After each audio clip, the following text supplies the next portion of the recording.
You know that feeling when everything in your life is finally falling into place? When you're standing there in your white dress, looking at the man of your dreams, thinking, this is it? This is my happily ever after? Yeah, well, that lasted about 5 minutes for me. My name's Madison, and let me tell you, my wedding day was supposed to be perfect. I'm talking Pinterest board perfect, you know. We had the venue, this gorgeous vineyard in Napa Valley that cost more than my car. The flowers were white peonies and baby's breath, just like I'd dreamed about since I was 12. My dress? A vintage-inspired number that made me feel like a freaking princess. But here's the thing about fairy tales. They don't prepare you for the wicked stepmother. Except in my case, it wasn't a stepmother. It was my own sister. Jessica had always been complicated. Growing up in suburban Chicago, she was the golden child while I was just Madison, the younger sister who tried too hard. Dad always said we were both his princesses. But let's be real. Jessica wore the crown in our house. She was valedictorian, prom queen, got into Northwestern while I went to community college first. The whole 9 yards. When Dad got sick 3 years ago, something shifted between us. Suddenly, Jessica was all about family unity and being there for each other. I should have seen through the bullshit, but grief makes you stupid, you know? After Dad passed last year, she became even more attentive, always calling, always wanting to help plan things, always inserting herself into my life. So when I got engaged to Ryan, this amazing guy I met at a coffee shop in Lincoln Park, Jessica was the first person I called. She cried happy tears, said she couldn't wait to give a speech at my wedding, the whole sister act. I ate it up like a starving person at a buffet. The morning of my wedding, I was getting ready with my bridesmaids in this cute little cottage on the vineyard property. My maid of honor, Sarah, was doing my makeup, and we were all laughing and drinking mimosas. Jessica showed up around noon with this huge smile and a garment bag. "I brought you something special to wear," she said, pulling out this antique pearl necklace. It was Mom's. I started crying right there. Our mom died when I was 8, and I thought all her jewelry had been lost years ago. Jessica fastened it around my neck, and for a moment, I felt like Mom was there with us. "There's one more thing," Jessica said, her voice getting all serious. "I've been working on my speech for weeks, and I want it to be perfect. You know how much you mean to me, Maddie." I hugged her so tight, thinking about how lucky I was to have such an amazing sister. God, I was such an idiot. The ceremony went off without a hitch. Ryan looked incredible in his navy suit, and when he saw me walking down the aisle, he actually teared up. The whole vineyard was decorated with string lights and white roses, and as the sun started setting, everything looked like a dream. During cocktail hour, I was floating on cloud 9, taking pictures and mingling with our guests. Jessica was being the perfect sister, helping with my train, making sure I had water, just being Jessica, or so I thought. Then came dinner, and with it, the speeches. My father-in-law went first, sweet, simple, welcoming me to the family. Ryan's best man told some hilarious stories about college that had everyone cracking up. Then it was Jessica's turn. She stood up, glass of champagne in hand, looking absolutely radiant in her burgundy bridesmaid dress. The room went quiet, all 68 pairs of eyes focused on her. "Good evening, everyone," she began, her voice carrying perfectly across the reception tent. "I'm Jessica, Madison's older sister, and I have some things I need to share about the bride." And that's when my perfect wedding turned into my worst nightmare. Hey guys, if you're loving this story so far, make sure to hit that like button and drop a comment letting me know where you're watching from. Don't forget to subscribe for more jaw-dropping stories like this one. Trust me, you're not going to believe what happens next. Jessica cleared her throat and smiled that picture-perfect smile she'd been practicing since we were kids. I remember thinking how beautiful she looked up there, how proud I was that she was my sister. Yeah, that feeling didn't last long. "Most of you know that Madison and I lost our father last year," she continued, her voice wavering just enough to sound genuine. "He was an incredible man who taught us so much about family, about loyalty, about what really matters in life." I felt Ryan squeeze my hand under the table.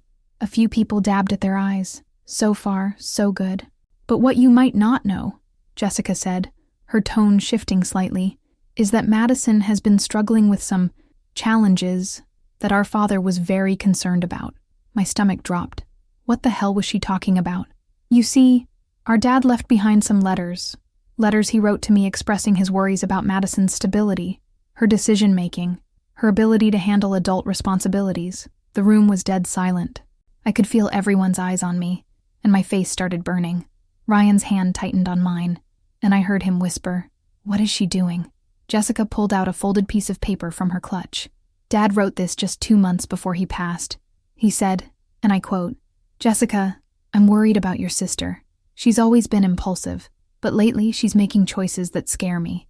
The men she dates, the way she spends money, the lies she tells. I don't think she's ready for marriage or any real responsibility. Someone needs to look out for her." I felt like I was going to throw up. The room started spinning, and I could hear people whispering. Some of Ryan's family members were looking at me like I was a complete stranger. Now, I debated whether to share this, Jessica continued, tears now streaming down her face in what I'm sure looked like genuine anguish. But seeing Madison up there today, making this huge commitment, I realized Dad would want me to speak up. He always said family comes first, and sometimes loving someone means telling hard truths. She folded the paper carefully and looked directly at me. "Madison, I love you so much, but I think Dad would want everyone here to know who they're really celebrating today. Someone who's been lying to Ryan about her past, about her debts, about why she really can't hold down a job." The whole tent erupted. People were talking over each other, some standing up, others just staring. Ryan's mom, this sweet woman who'd welcome me with open arms, looked absolutely horrified. My own bridesmaids were staring at me like I'd grown a second head. "Jess, what the fuck are you doing?" I finally managed to choke out, standing up so fast my chair fell backward. "I'm being the sister Dad asked me to be," she replied, her voice breaking. "Someone has to protect you from yourself, Maddie, even if you hate me for it."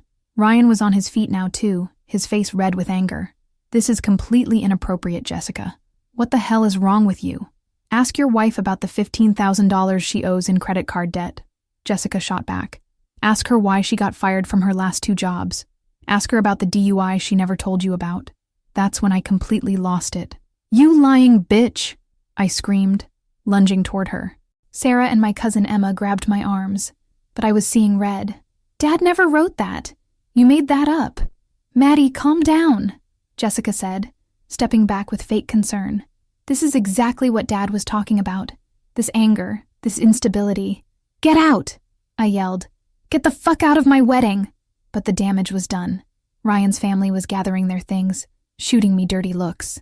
Half our guests were heading for the exits, and the other half were filming with their phones like this was some reality TV show. My perfect wedding was over, and my sister, my own flesh and blood, had destroyed it with surgical precision. The worst part? Some of what she said was true. I did have credit card debt. I had been fired from a job last year, but the way she twisted everything made it sound so much worse than it was, made me sound like some kind of unstable train wreck.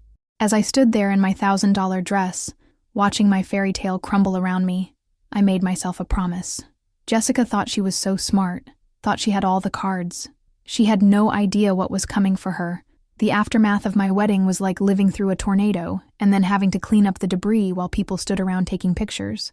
Ryan and I spent our wedding night in separate rooms, him downstairs in the hotel bar with his groomsmen, me upstairs ugly crying into a pillow while Sarah rubbed my back and fed me room service ice cream. "We need to talk about this," Ryan said the next morning when he finally came upstairs. His hair was a mess, and he smelled like whiskey and disappointment. "What's there to talk about?" I asked, still in my pajamas at 2 p.m. "Your family thinks I'm a psychotic gold digger. Half our friends have probably posted videos of my meltdown on social media, and my sister just nuked my entire life for shits and giggles." Ryan sat down on the edge of the bed, careful not to touch me. That small distance felt like a canyon. Is it true? Any of it? I wanted to lie. God, I wanted to just say no. She made it all up, and have that be the end of it. But Ryan deserved better than that. Some of it, I admitted quietly. I do have about 12 grand in credit card debt, not 15. And I did get fired from Nordstrom last year, but it wasn't because I was stealing or anything crazy like that. I had a hard time after Dad died, and I missed too much work. What about the DUI? There was no DUI. That's complete bullshit, Ryan. I've never even gotten a speeding ticket. He nodded slowly, running his hands through his hair. Why didn't you tell me about the debt?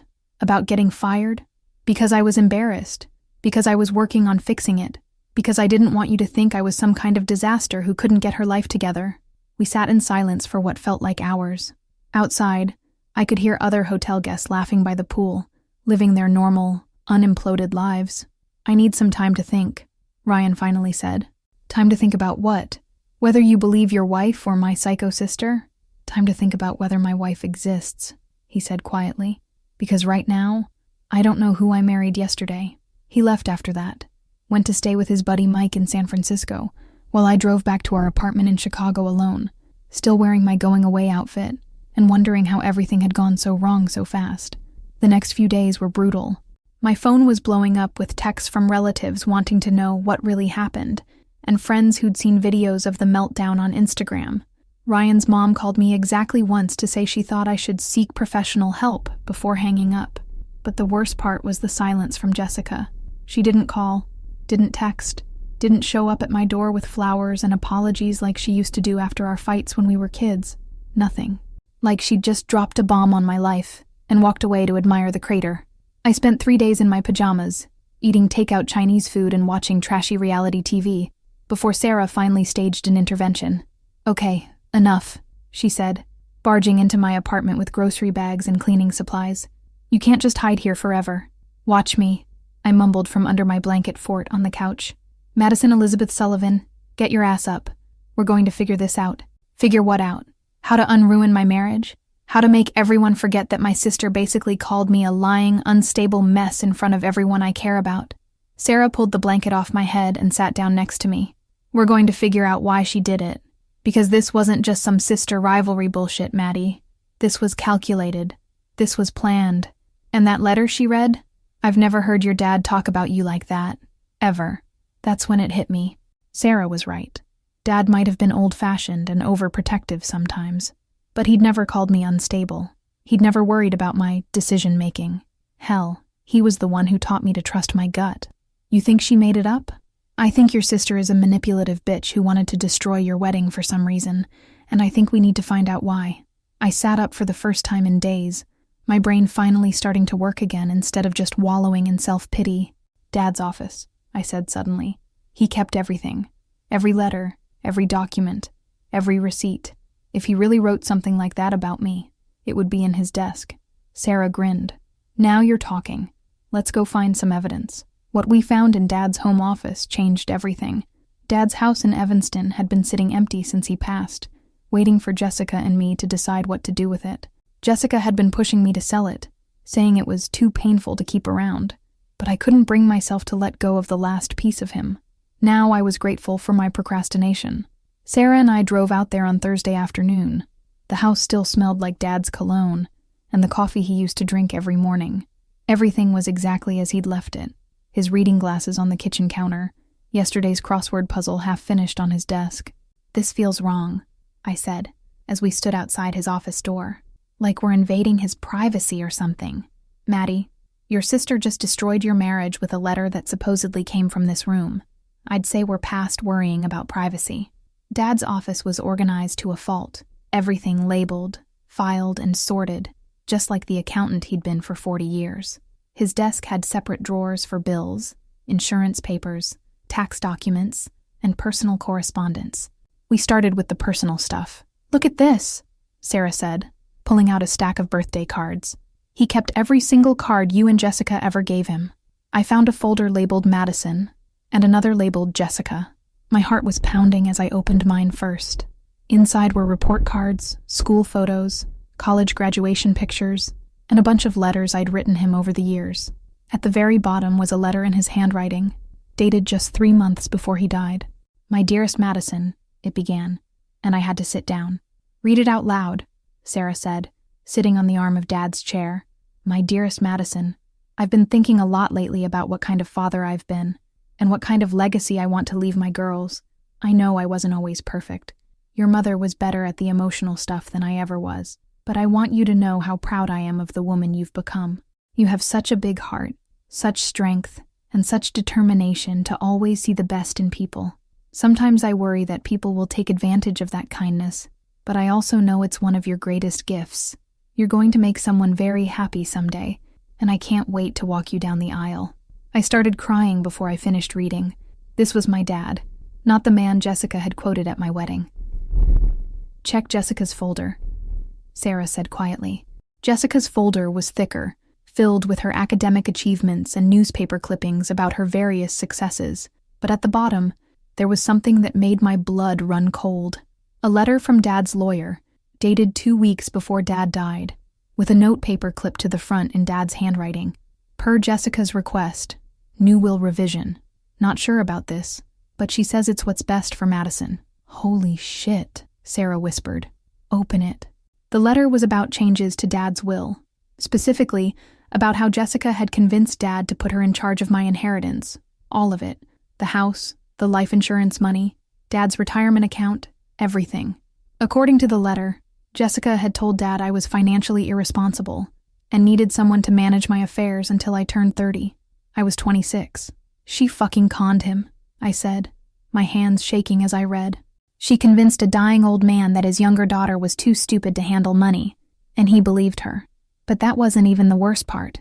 Attached to the lawyer's letter was a memo from Jessica to Dad, outlining her concerns about my lifestyle. It was like a rough draft of the speech she'd given at my wedding. Lies about my spending, my relationships, my stability. She's been planning this for months, Sarah said, reading over my shoulder. Maybe years. I kept digging, and found more evidence of Jessica's manipulation. Bank statements showing she'd been helping Dad with his finances, aka making sure she knew exactly how much money was involved. Copies of emails between her and Dad's lawyer, discussing the best way to protect Madison from herself. The final piece of the puzzle was in Dad's appointment book. 2 days before he died, he'd written, "Dinner with Jessica. Discuss changing will back. Madison deserves better." He'd figured it out. Dad had realized Jessica was manipulating him, and he was planning to fix it. But he died before he could change anything back. She knew, I said, the pieces finally clicking together.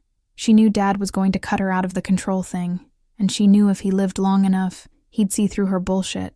So she made sure everyone else would see you the way she'd convinced him to see you, Sarah finished, starting with your wedding. I sat back in Dad's chair, looking around his office, thinking about Jessica standing at my wedding reception with that fake letter, destroying my reputation and my marriage with lies she'd been practicing on our dying father. But here's the thing about growing up with a manipulative sister. You learn a few tricks yourself, and I'd just found enough ammunition to blow up her entire world. Jessica thought she was so smart, playing the long game, setting me up to look unstable while she swooped in as the responsible older sister. She thought she'd won. She had no idea the game was just getting started. I spent the entire weekend in Dad's office, documenting everything. Sarah helped me photocopy bank statements, scan documents, and organize what we'd found into a timeline that would make any prosecutor weep with joy. By Sunday night, we had enough evidence to prove that Jessica had systematically manipulated our father and stolen my inheritance through fraud. But here's the thing. I didn't want to just get my money back. I wanted Jessica to feel exactly what she'd put me through. I wanted her world to crumble the same way mine had. You could just take this to a lawyer, Sarah suggested, as we sat in my kitchen Tuesday morning, surrounded by copies of documents. Prove the will was signed under false pretenses, get your inheritance back and move on with your life. And let her walk away thinking she's smarter than me? Hell no. Okay, but what's the plan? You can't exactly give a speech at her wedding. She's been engaged to Brad for like 3 years and hasn't set a date. That's when inspiration struck. Her promotion party. Jessica worked at a big marketing firm downtown, and she'd been gunning for a senior partner position for months. The company was throwing a huge celebration party next Friday at some fancy hotel ballroom. All the major clients would be there, plus her co-workers, Brad, and most of our extended family. Jessica had called me last week to invite me, back when she was still pretending to be the grieving sister who'd only done what was best at my wedding. I'd told her I couldn't make it because I was still processing everything. But now, I'm going to that party, I told Sarah. And I'm going to return the favor. The next few days were all about preparation. I had my hair done, bought a killer black dress that made me look like I owned the world, and practiced my speech in the mirror until I could deliver it without shaking. Ryan called me Wednesday night. We'd been texting a little bit since he'd left for his thinking time, but this was our first real conversation. "Hey," he said, and I could hear the exhaustion in his voice. "Hey yourself. How's the thinking going?" "It's complicated.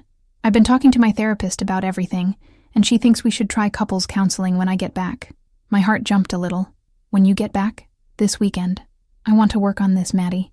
What Jessica did was fucked up, but running away isn't going to fix anything. I almost told him about what I'd found, about Jessica's lies and Dad's will, but something held me back. Maybe I wanted to surprise him. Maybe I wanted to handle this myself first. I'm glad, I said instead. I miss you. I miss you too. And Maddie, whatever happens with us, what your sister did was unforgivable. I should have shut her down the moment she started that speech. Friday night couldn't come fast enough. The party was at the Palmer House, this gorgeous old hotel in downtown Chicago that screamed important corporate event. Jessica had really gone all out. I arrived fashionably late, around 8:30, when everyone was already a few drinks in and feeling social. Jessica spotted me the moment I walked in. Her face went through about 5 different expressions in 2 seconds. Surprise, guilt, fake happiness, and something that might have been fear. "Maddie," she said, rushing over in her navy blue power dress.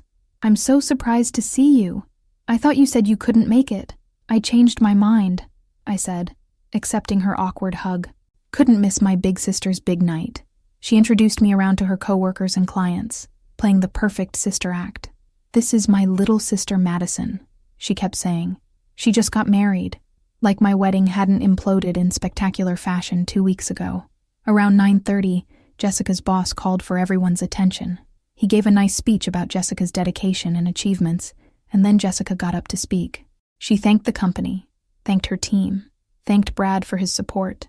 She talked about family values and hard work and all the corporate buzzword bullshit you'd expect. Then she said something that made my blood boil. "I want to dedicate this promotion to my late father, who taught me that sometimes you have to make hard choices to protect the people you love." The fucking audacity. When she finished and everyone was clapping, I stood up from my table in the back. "Excuse me," I called out, loud enough for the whole room to hear. "Could I say something about my sister?"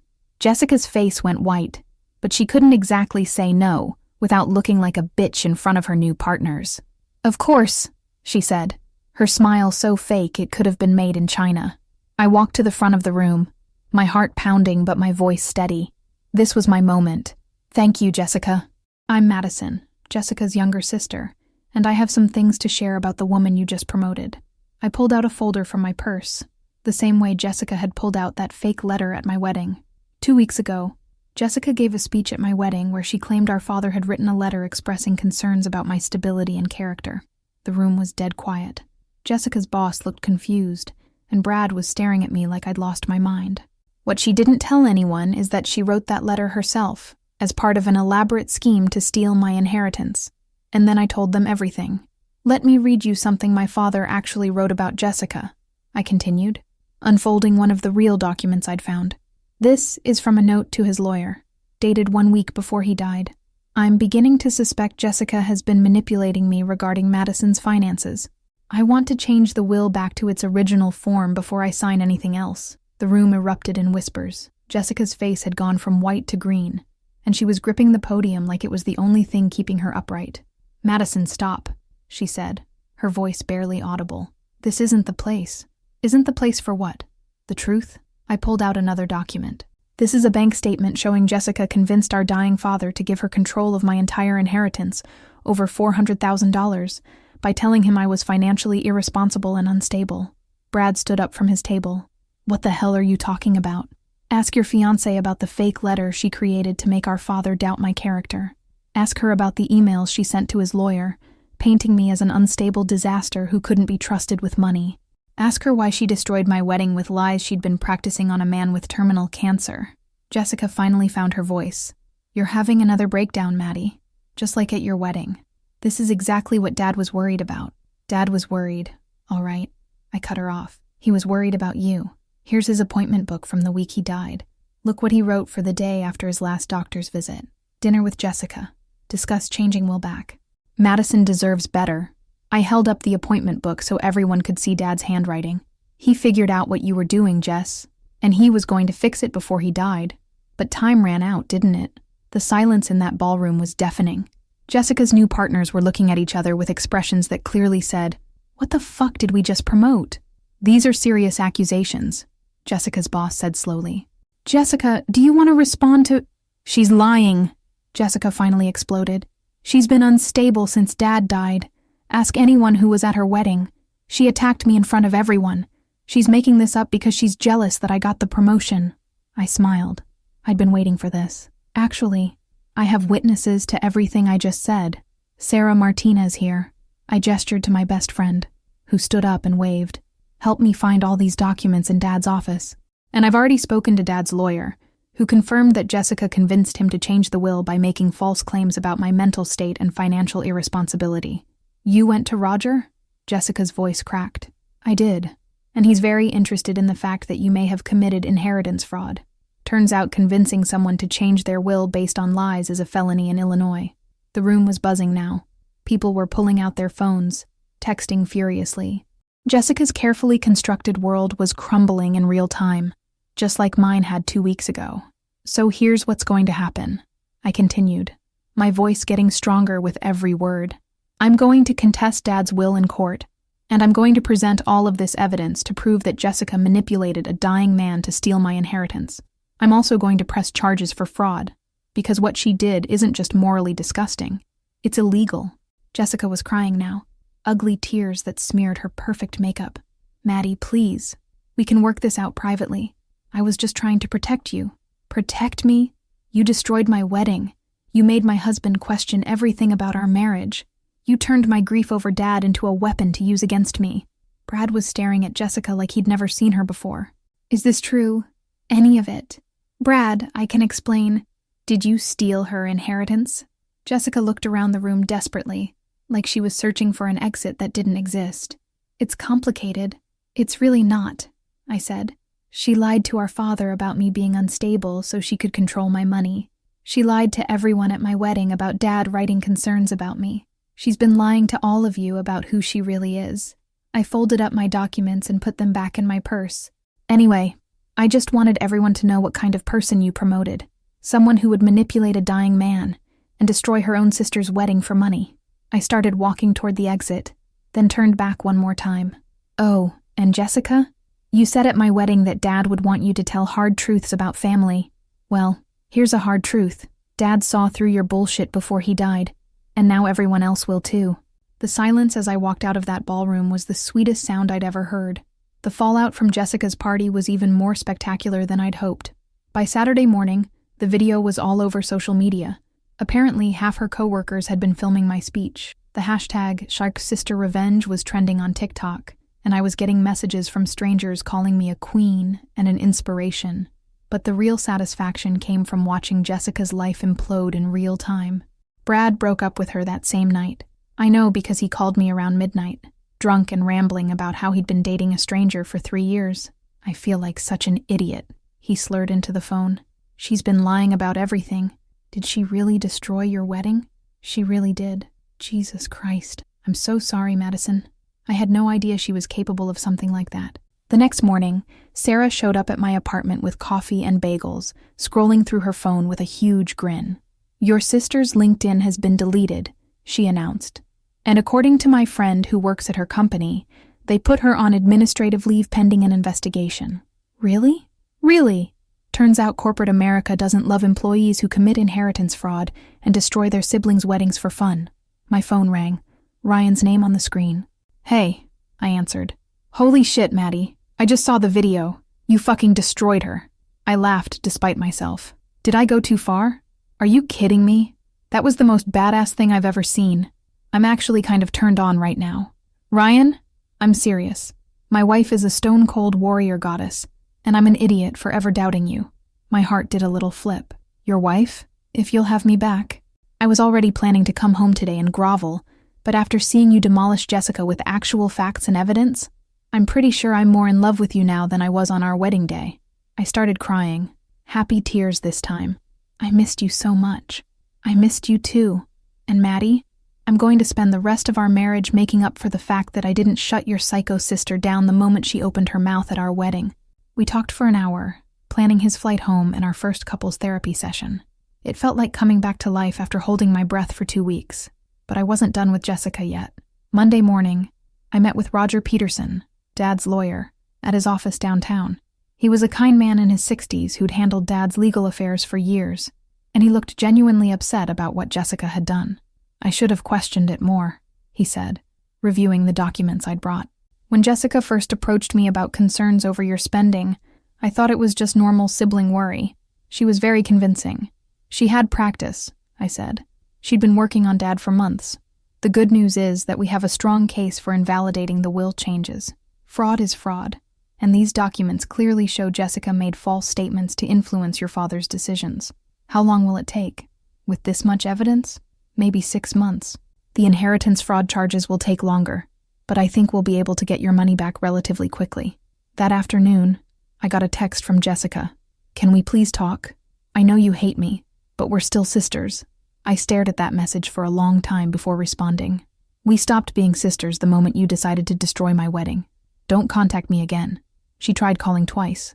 I sent both calls to voicemail and blocked her number. Tuesday morning brought the best news yet.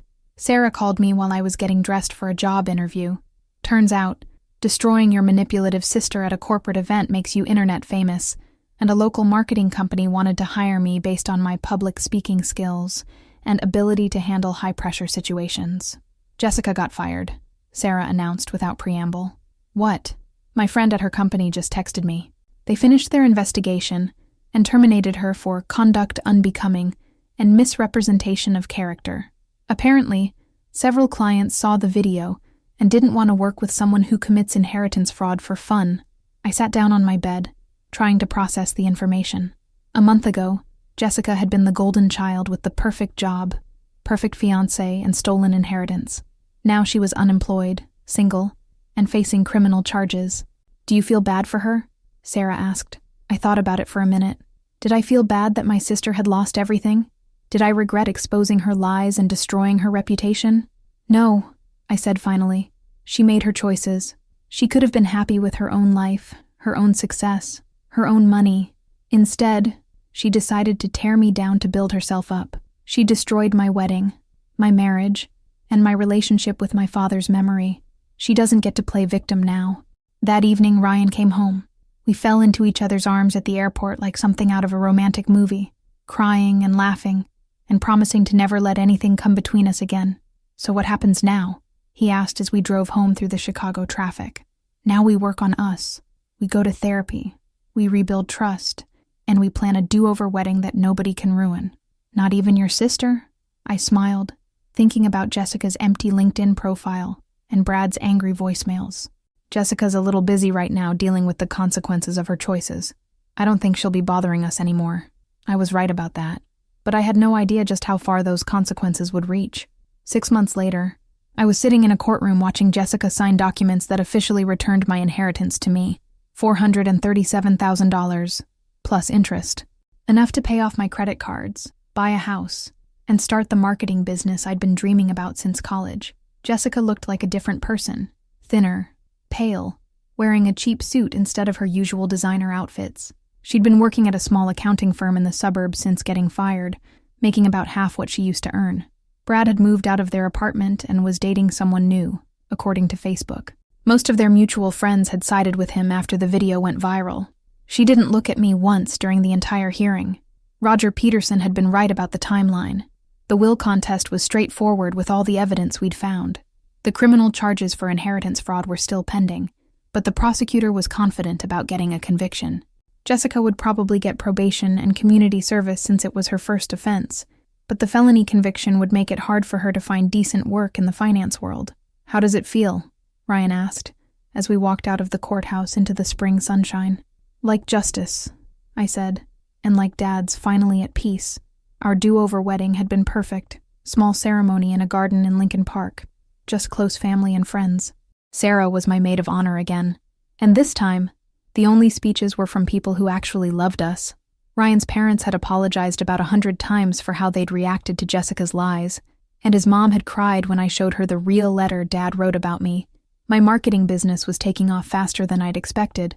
Turns out, people really liked hiring the woman who'd gone viral for destroying her lying sister with facts and receipts. My first big client was a law firm that specialized in elder abuse cases. They loved my story about exposing financial manipulation. The only dark spot was losing my relationship with Jessica forever. Don't get me wrong, I wasn't sorry about exposing her or getting my money back. But sometimes I missed having a sister. You know? I missed the person I thought she was before I found out who she really was. "Do you think she'll ever try to contact you again?" Sarah asked, as we celebrated with drinks at our old college bar. "I hope not," I said honestly. "There's nothing left to say. She made her choices, and now she has to live with them. What if she apologizes? Really apologizes?" I thought about that for a minute, swirling my gin and tonic. You know what? I think some things can't be apologized away. She didn't just hurt me in a moment of anger or jealousy. She planned it. She manipulated our dying father, stole my inheritance, and tried to destroy my marriage, all because she wanted more money and control. That's not sister rivalry. That's sociopathic. Ryan squeezed my hand. "I'm proud of you for standing up to her, and for fighting for what was yours." "Dad would be proud too," I said, looking at my wedding ring, the one we'd picked out together, the symbol of the marriage Jessica couldn't destroy no matter how hard she tried. 3 weeks later, I was in my new office, a cute little space in River North with exposed brick walls and huge windows, when my assistant buzzed me. "There's a woman here to see you," she said. "Says she's your sister." My stomach dropped. "Tell her I'm in a meeting. She says she's not leaving until you talk to her." I sighed and closed my laptop. "Send her in." Jessica looked even worse than she had in court. Her hair was limp, her clothes were wrinkled, and she had the defeated look of someone who'd lost everything that mattered to her. "You look good," she said quietly, sitting down across from my desk. "What do you want, Jessica?" I needed to tell you that I'm sorry. I leaned back in my chair and studied her face. She looked sincere, but then again, she'd always been a good actress. "Sorry for which part? Manipulating Dad? Stealing my money? Destroying my wedding? Or getting caught?" "All of it." Her voice cracked. "I know you won't believe me, but I never meant for it to go that far. I was jealous, Maddie. You were always Dad's favorite, even if he didn't say it out loud. You were the one he worried about, the one he wanted to protect. I was just the responsible one who got good grades and made him proud, but you were the one he loved. That's bullshit, and you know it." "Is it? When's the last time Dad called you to check in, just because? When's the last time he seemed genuinely happy to see you instead of just proud of your accomplishments?" I started to argue, then stopped, because there was a grain of truth in what she was saying. Dad had always worried about me more, called me more, seemed more invested in my happiness than my achievements. "So you decided to steal my inheritance because you felt unloved?" "I decided to take control because I thought I deserved it. Because I was the one who took care of him when he got sick, who handled his medical appointments, who made sure he was eating and taking his medication. You visited on weekends and brought him flowers. I was there every day. Because you were manipulating him. Because someone had to," Jessica snapped, showing the first real emotion I'd seen from her. "You were dealing with your own life, your job, your relationship. I put my whole life on hold to take care of Dad, and then I found out he was leaving everything equally to both of us, like we'd contributed equally." We stared at each other across my desk. Part of me understood her resentment. She had been the one doing the daily caregiving while I struggled with my own grief and tried to keep my life together. But that didn't excuse what she'd done. "You know what the difference is between us, Jess? When I felt hurt or jealous or overlooked, I dealt with it. I went to therapy, I talked to friends, I figured out how to handle my emotions like an adult. You decided to destroy people." Jessica was crying now, quiet tears that seemed genuine. I know I'm a terrible person. I know I ruined everything. But you're the only family I have left, Maddie. I can't lose you too. You already lost me. The moment you stood up at my wedding and lied about Dad, you lost me forever. I stood up and walked to my office door. I need you to leave now, and I need you to never contact me again. We're not sisters anymore, Jessica. We're strangers who used to share a last name. She left without another word. That night, I told Ryan about the visit. We were cooking dinner together in our new house, a cute bungalow in Logan Square that we'd bought with my inheritance money.